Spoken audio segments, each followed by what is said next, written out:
Okay, welcome. Good afternoon, everyone. My name is Howard Combs from San Jose State, and I have the pleasure of chairing this afternoon session. We have four very interesting presentations from four distinguished guests. So we're going to try to stay on time, so we'll have a break around 3 o'clock for about 15 minutes. So we have two presentations, and then the break, and then two additional presentations. So I appreciate the speakers being here on time and being ready. So let's go ahead and start, maybe a minute or two early, but that's just fine. So our first speaker will be speaking on K-MOOC, recent progress, current status, and future prospects. And our speaker is Heon Joo Suh, Director of the Office of K-MOOC Planning, Office of Public Relations and International Affairs, National Institute of Lifelong Education, the Republic of Korea. I certainly appreciate him coming today and looking forward to a wonderful presentation. Thank you very much.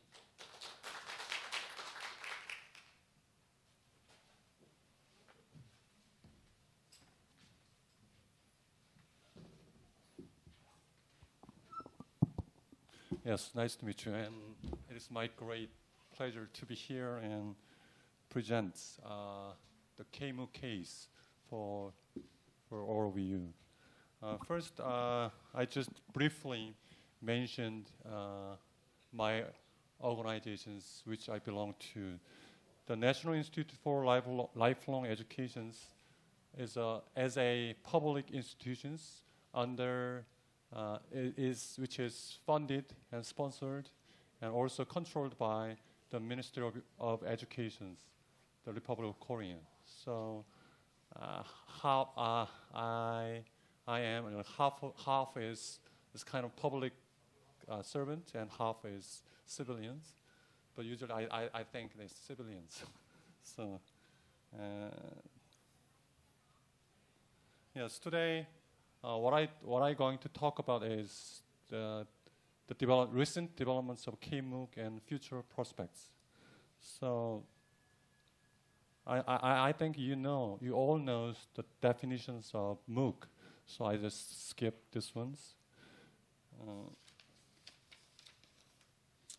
First, I want to talk about the introducing why South Korean introduced K-MOOC in Korea. The first one is innovating teaching learning method in higher educations and respond proactive stance against the international proliferation of MOOCs. Around 2012, in the United States, edX and Coursera, they start the MOOC is kind of campaigns. So the South Koreans, they want to lead some like sectors. In this case, the MOOC movement. So the South Korean government, they like suggest and promote the South Korean universities to adopt the MOOC trends. And thirdly, realize equal opportunities for higher educations.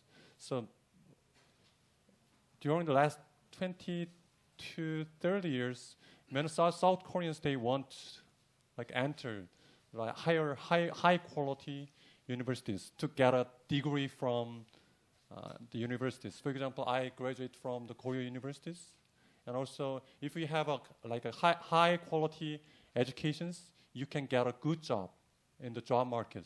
So most Korean people, they want to get like a good university certificates, but most of them they haven't entered the high quality universities. So like a university education is exclusive for like a high income families or special people would have like a special talents. And finally, the reason why the South Korean governments introduced the K-MOOC is to establish the foundations for lifelong learning in the era of Home 100. So the South Korea during the last 10 years rapidly South Korean society experienced low births and aging society. So now we have to prepare for the low births and aging society. So the South Korean government, they introduced the MOOC systems. And I just show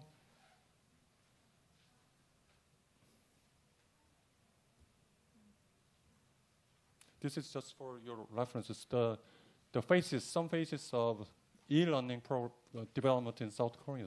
First, IT-based education, and then e-learning and U-learning, ubiquitous learning, and the smart learning. Now, flipped learning, K-MOOC. Yes.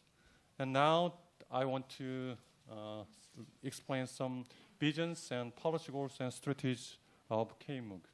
The vision of the K-MOOC is innovation in college or higher education through open higher education systems. And it has 3 policy goals. First one is innovation in higher education through access to best quality lectures. The second, offering higher education opportunities. And thirdly, forming a foundations for lifelong learning on higher education. And in order to achieve that policy goals and visions, we have 4 strategies. We try to expand the participating institutions or organizations after developing the K-MOOC as a competent leading brands. And secondly, we are trying to respect universities' autonomy and diversities because we try to promote universities voluntarily participating in K-MOOC systems. So we try to minimally intervene the university's efforts to develop the K-MOOC contents. And thirdly, considering to offer additional service by stage by stage, after forming a firm foundation through government support. For example, around 2018, we will connect K-MOOC systems to credit bank systems and learning portfolio account systems. And finally, we are developing the K-MOOC systems into this kind of global platforms.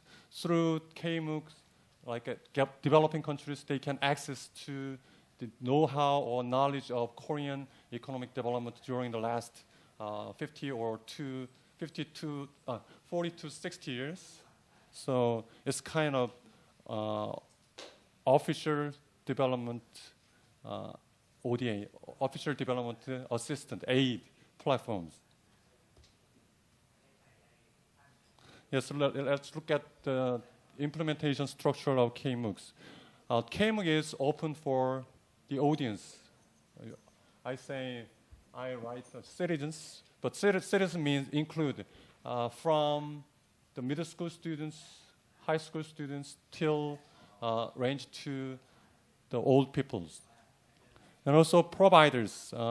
We have now 20 participating universities and institutions. And also, the whole project is controlled by the Ministry of Education, and the NILE, which I belong to, is operating the whole project. And also, we have cooperation organizations such as CARIS.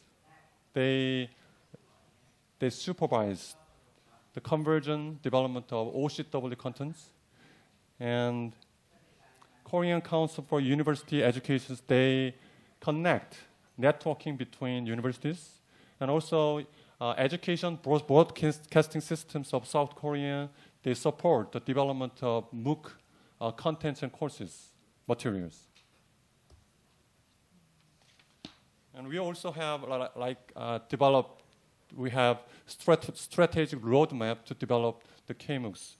From 12-15 to 12-17, we try to introduce and consolidate our K-MOOC systems. And then from 2018 to 2020, we will globalize our contents and platforms. And then finally, 2021 onward, we are constructing the open higher education systems by adding, as I mentioned, credit bank systems and learning portfolio account systems.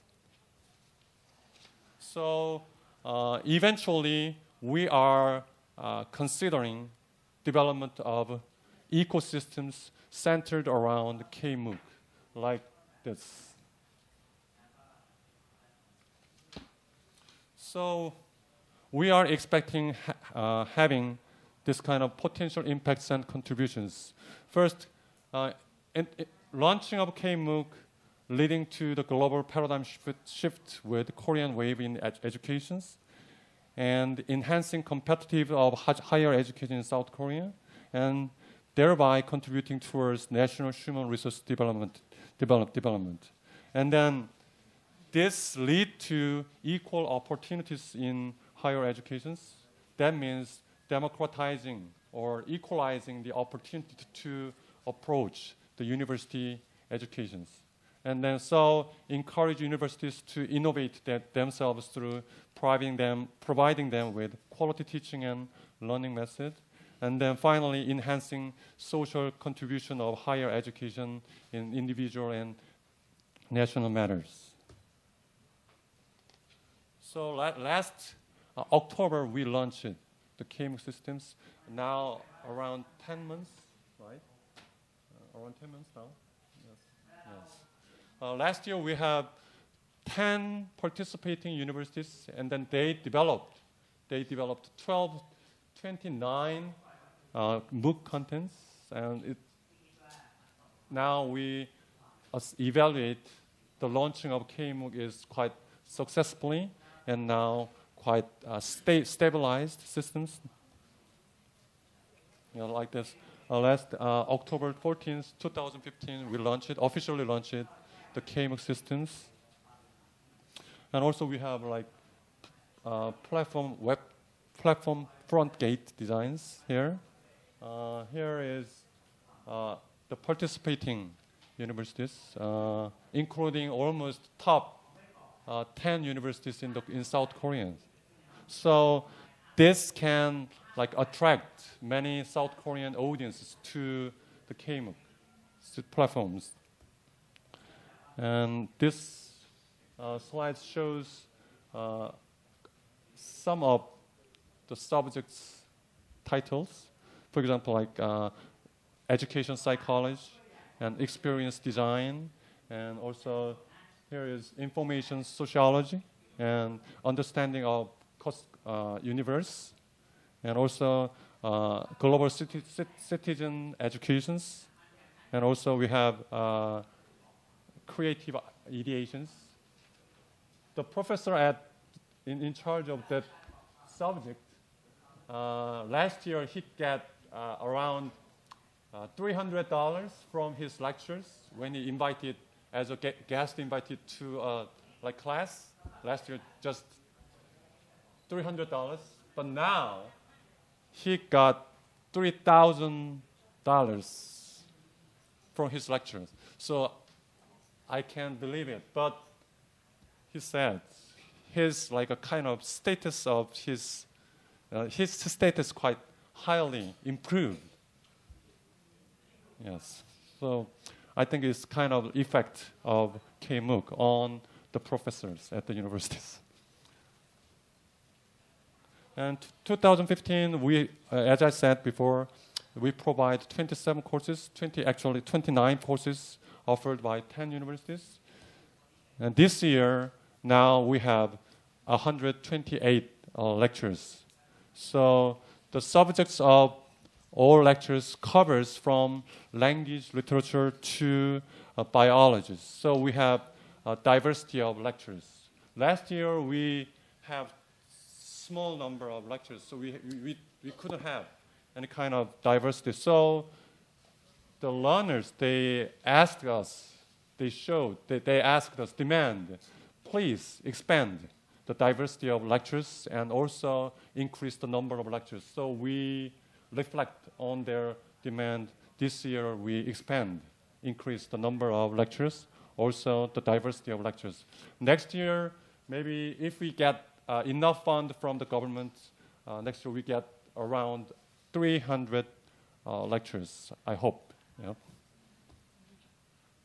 So we are using the open edX-based localized for Korean audience platforms, so you can easily exchange our contents with other MOOCs, such as Thai and Indonesia MOOCs, and also JMOOCs and Shatang-X MOOCs. And also, of course, we can exchange the edX and Coursera. Yes, so we have kind of like a compatibility with other MOOCs. Yes, and this year we have K-MOOC platform has new features under development. We will, at the end of this October, introduce K-MOOC Insight. Original version of edX platform has provided some kind of statistical information to the audience, but we are using the open edX systems. So open edX platforms doesn't provide the statistical information to our audience. So this year we embedded that systems to our platform. So at the end of this October, the learners, they can get some information from our platforms. And also from this year on, we provide multilingual platforms. Currently, almost every lectures have English transcripts, captions, service. But from next year, maybe almost every lectures have English and Korean transcripts, so you can easily access to our lecture contents. Yes, this is I think almost same features as the edX platform. So just skip. Yeah. So and now we are considering the importance of quality control. So we have two mechanisms to manage and control the quality of the MOOC lectures. The first one is we minimally provide the guidelines for quality control and constant quality check performed through operation of monitoring groups. So we have two it's kind of screening systems. First is the participating university, they have their own like a screening committees for quality controls. And also nationally, the Ministry of Education and NIL has national committee for quality controls. So the participating universities, they have to go through the two-staged quality control systems. So it can, we believe, secure the high quality of lectures. And second is we have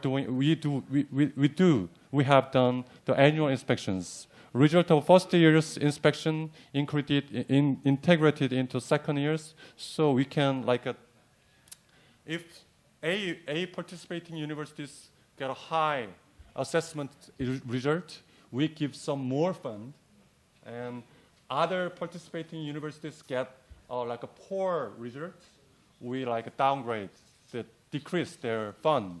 So it's kind of comparative, but still we try to minimally modify the funding. So, and now I talk about the overall outcomes of K-MOOCs. As of 27th July 26, accumulated number of learners now, visitors is 1,375,000, and learners now 117,000, and registered learners is 81,130. So around maybe less than 10% registered, finished their courses. And also, if you look at the age groups of K-MOOC learners, mostly 20s and 30s are major learners for K-MOOCs.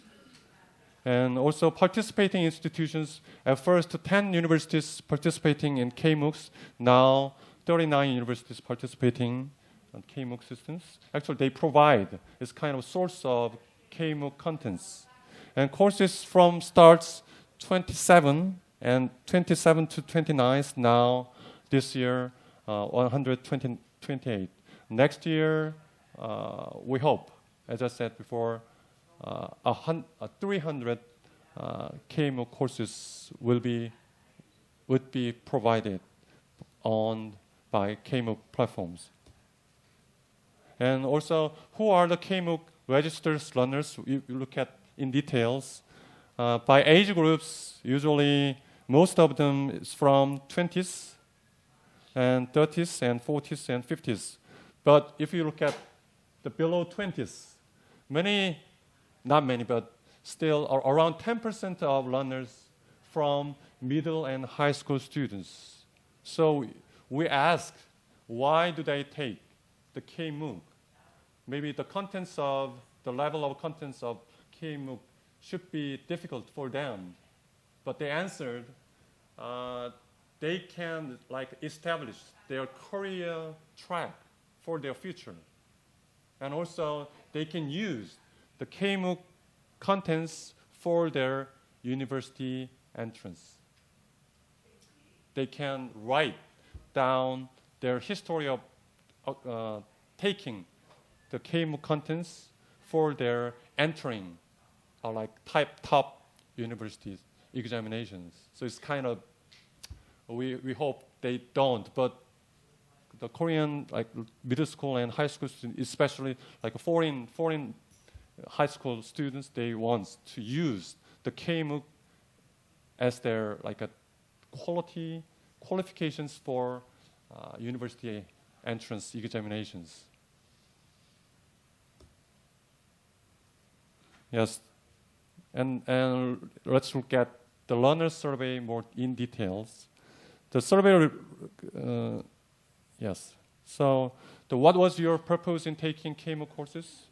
66% of people answered intellectual curiosity, but interestingly, 16% of respondents answered major-related basic and intensive learnings. And also 9% they said they answered enhancing vocational skills. So from next year, we will change the first category of answer intellectual curiosity into other more detailed the questions. So from intellectual curiosity, we couldn't analyze the details of the answers, so we are going to change. And also, we asked, did you complete the course? So around 65% of people, they don't finish the course. So I think this is kind of like a same common problem to the MOOC platforms, edX, or if the TiMOOC officially launched it, maybe I think the TiMOOC also has this kind of common problems. So we are trying to analyze why do they didn't finish their courses. So, and we also asked why do they do not complete the courses. The first one is interesting, lack of wills, and second is lack of time, and third one is contents too difficult to follow. So, and also too much workload. So that has implied some things to us. Yes. And also we asked, did you achieve your personal goals for taking the course? Yes, 70% of people answered very helpful. And also, what did you like the best in K-MOOC? Most people answered 75% of people course content. So we are proud of providing like a quality lectures to our audiences. And then what do you find most important and needed when taking a K-MOOC courses? Most people said diversity of contents, course contents, and also interaction among learners, and also feedback from instructors, teaching assistants. So from this, we can abstract that most learners, they want like interactive aspects of K-MOOC.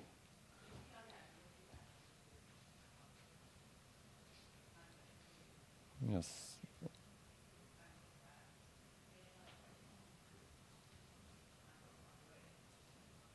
Yes. Now look at the K-MOOC in practice. Some universities, they use the K-MOOC as their academic credit recognitions, or for example, the Seoul National University's 2 courses developed and serviced in 2015's Introduction to Economics and Space and Life, used in 2015 winter semester in a form of flipped learning for the regular semester course, converging natural science tools, and using chroma key and 3D technology. A vast amount of interactive contents are provided to the learners, which in turn stimulates learners' interest.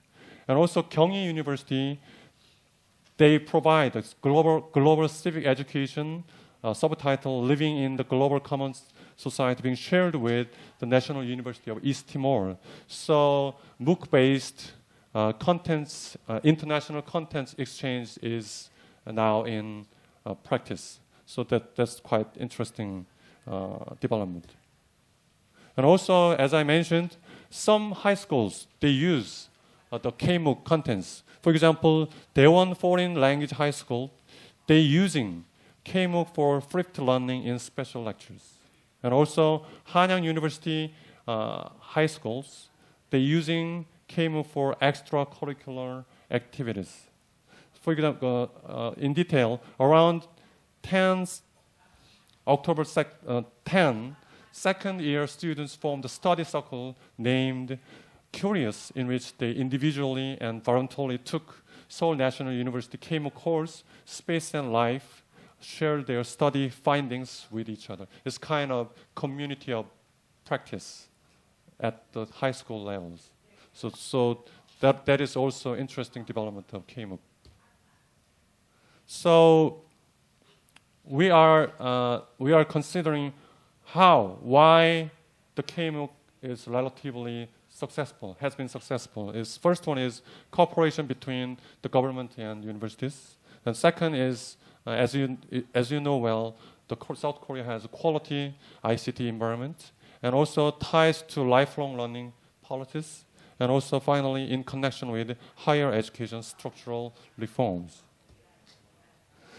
But still, we have a challenge, problems, issues, need for constant financial and technical investments. This year, we tried to get more fund for our project, and also we tried to persuade the government department in charge of budget plannings, but it is very difficult. Yes, but we will try to get the original target fund, and also. We have still difficulties in securing high-quality contents. And also, we have the copyright issues, quite serious issues. And also, we have sustainability.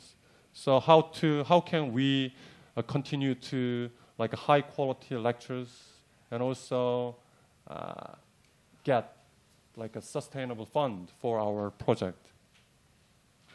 But still, we have some bright aspects of K-MOOC developments in the future. First, we are considering and we are developing the multilingual services, and also the credit transfer between Asian countries. We are, for example, I have contact with the person in charge of Thai MOOC. So Thai MOOC will establish some contents on its platforms. We will exchange the MOOC contents. So we hope so. And also, we are actively network and cooperation based on K-MOOC. So many Asian countries, for example, Myanmar, Indonesia, Malaysia, they showed their interest in connecting the MOOC contents. Also, we think the MOOC can be as a public diplomacy tools for enhancing national brands or reputations. So we are going to upload and develop and upload about Korea contents, including Korean economic development, for example, the Semaul movement. And so the developing countries or underdeveloping countries, they can use these contents.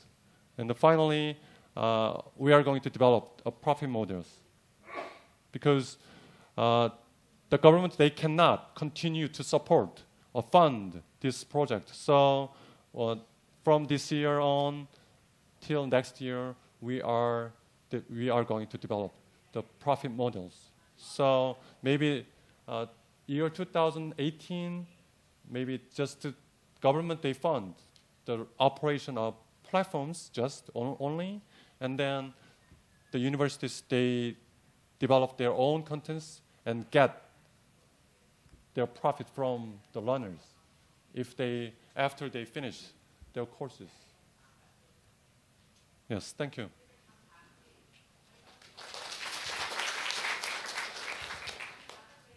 Thank you very much for a wonderful presentation. Do we have some questions from the audience for our speaker? Let me ask, very interesting. Korea is very innovative in what it's doing with technology, and it's also an older society, which a lot of other countries, Thailand included, is becoming older. Do you see any major differences in the way older students respond to this type of educational system as compared with younger students? Because I noticed in the survey, I think about 40% of the students were 40 or older. And, about 2/3 of the students did not finish. Did older students finish more commonly than younger students, or do you think there was much of a difference?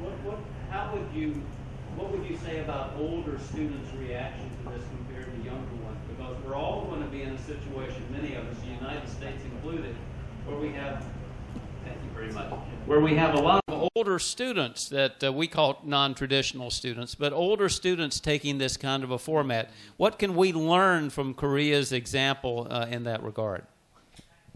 We haven't analyzed the attitudes of the older people between older people and the younger peoples. So it is hard to answer your questions. But the Korean older people, especially I think at the age of 50s, they have I think they were born around 1960s. So they get higher educations, other than other age groups. So they still have kind of intellectual curiosity. Also, they have they need vocational knowledge to prepare for their older life. So maybe I think that causes some different aspects between two age groups. Okay, thank you. Do we have some other questions for our speaker?